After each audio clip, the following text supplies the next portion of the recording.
serán afectados por el proyecto Metrobús aseguran que no permitirán el avance de los trabajos hasta que resuelvan lo que ellos consideran falencias en el plan de construcción.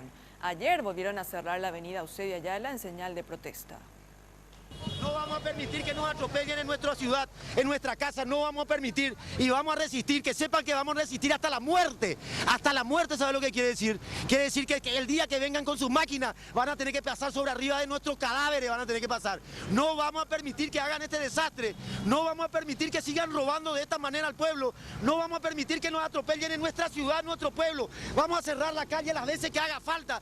Si es la única forma que este gobierno sabe de escuchar a la gente, lo vamos a hacer las veces que haga falta, pero este Metrobús no va a venir a destruir nuestra ciudad, no lo vamos a permitir, señor. De esta manera se desarrolló la manifestación de los frentistas sobre la avenida Eusebio Ayala. Según los afectados, los responsables de la obra no cuentan con un estudio de impacto social, económico y vial.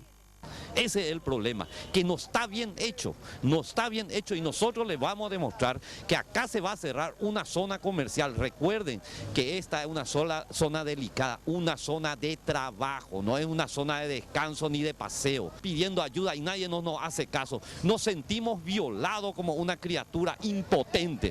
Esa es la realidad. Así es, señores. Los frentistas reiteraron que no están en contra del progreso, pero exigen una audiencia pública para dar respuestas a las inquietudes de los afectados.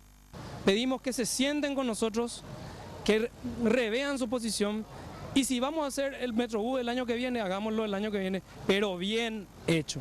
No a las apuradas y no a tambor batiente como están acostumbrados estas personas. Sin embargo, las autoridades del MOPC ya tienen previsto iniciar las obras en junio tras la firma de contrato con la empresa adjudicada para realizar las obras.